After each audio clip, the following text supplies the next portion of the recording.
Hello everybody, my name is Deepak Ramola and I love people. And I love people who are kind. As a kindness ambassador to UNESCO MGIEP's Kindness Matters campaign, this series we are bringing to you some of the most riveting, awe-inspiring and soul-stirring kindness stories, acts, anecdotes and life lessons from all around the world.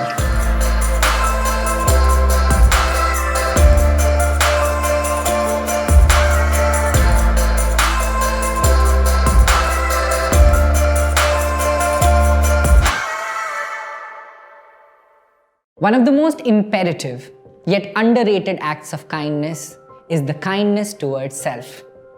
As Jack Cornfield puts it, if your compassion does not include you yourself, it is incomplete. And that makes sense, right? Otherwise, I would have not survived the intense bullying I faced in school. Mocked by classmates, laughed at by tuition friends on my voice. I was told by enough number of people to be tender towards those whose edges were sharp, but not by enough people to soften within. It took a long time before someone came to me and said, "Don't be harsh on yourself." It is the lesson that took me the longest to learn in life. And I wanted to share two stories with you from my time in Tanzania that are a manifestation of that learning in a very different setting, but with a very familiar meaning. The first story is of Mbayani Tayai, a young man I met in Arusha, Tanzania. As a young Maasai boy, a community and a culture that is rich and revered across the world, the young Biani would take care of his father's cattle at age 11. In the March of 1997, one day, while being almost 10 kilometers away from the house looking for pasture land for his cattle, he would eat 5 in the morning and return home at 7 in the evening. In the weather, he noticed that the clouds had started to loom over his head. And as he felt the first droplets of water on his skin, he knew he had to find a place close by to hide himself and his cattle.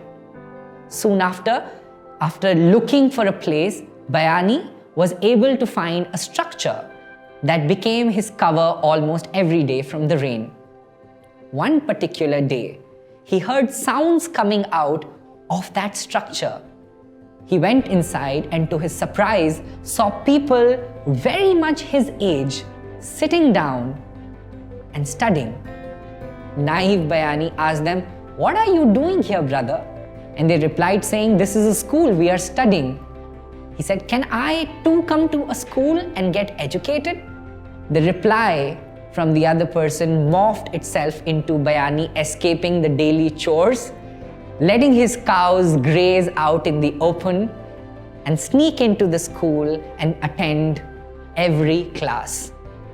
It was all going very well until the class monitor complained to the headmaster about Biani's tribal clothes and not wearing formal uniform to school. The headmaster was a kind man from the Maasai tribe himself.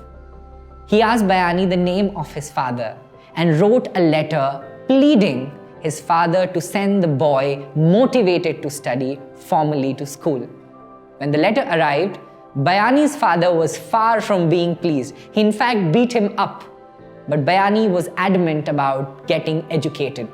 After weeks of persistent convincing, not talking, Biani's father presented to him with two choices. Either I sell all your cows and buy you a beautiful wife, or I sell all your share of cows and pay for your school fees. Needless to say, Biani chose the latter and became one of the first few to actually pass out of that school with an exam to the higher secondary and finally graduating from the university with a degree in his hand, opening doors not only for himself, but encouraging his parents enough to allow all his 9 siblings, including the only sister, to go to school. Wow, isn't that incredible? The second story is of Rosie, a woman who also belongs to the Maasai tribe. Born in 1984, Rosie was married at the young age of 12 to a 55-year-old man. She lost her parents soon after her marriage, and in the 16 years that she endured in her marriage, she had 2 daughters. But her husband was violent, abusive, and inconsiderate. She had to often spend times hiding in the bushes or sleep in the forest to save her life. One day, the argument inflated to a level where her husband tried to kill her by slitting her throat. Rosie in that moment realized if she had to survive and live any further, she would have to stand up for herself and leave right away. She was outcasted from her community for breaking the norms and asking for a legal divorce from her husband, which was against the traditions. But she stood outside and against countless government officials, asking for a legal separation from her husband. And the day she gained that, she moved in with a friend, learned how to operate computer, and taught herself English. Today, she runs an organization called Mimute that drives a commitment to help women in the community fight social vices and social evils, to build a new life and voice for themselves. When I heard Rosie's story in person, I was moved to ask her a poignant question. Rosie, if your ex-husband someday comes in front of you face to face, what would you say to him? She thought for a while and said, "Hi."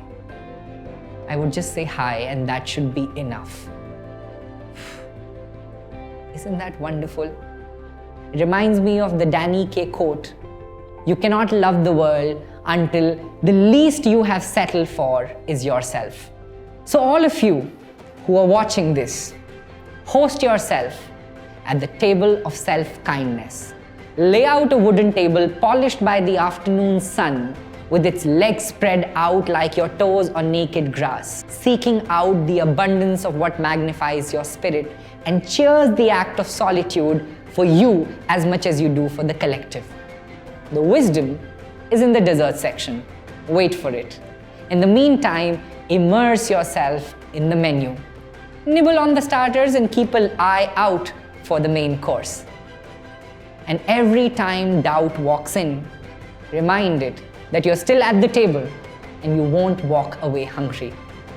If charity begins at home, kindness for sure begins with self in every way. I hope that fuels your day.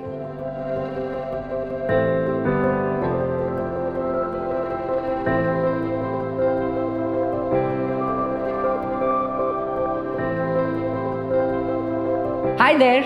I hope you enjoyed watching those inspiring kindness stories, and if you did, I have a good news for you. UNESCO Mahatma Gandhi Institute of Education for Peace and Sustainable Development is running the Kindness Matters campaign, documenting nearly 250,000 stories of kindness from around the world to help mobilize youth to achieve the 17 Sustainable Development Goals.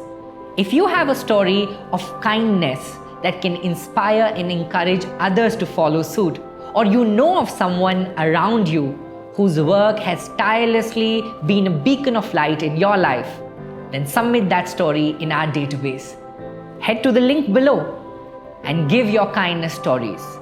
Let's make kindness matter for ourselves and the whole world together.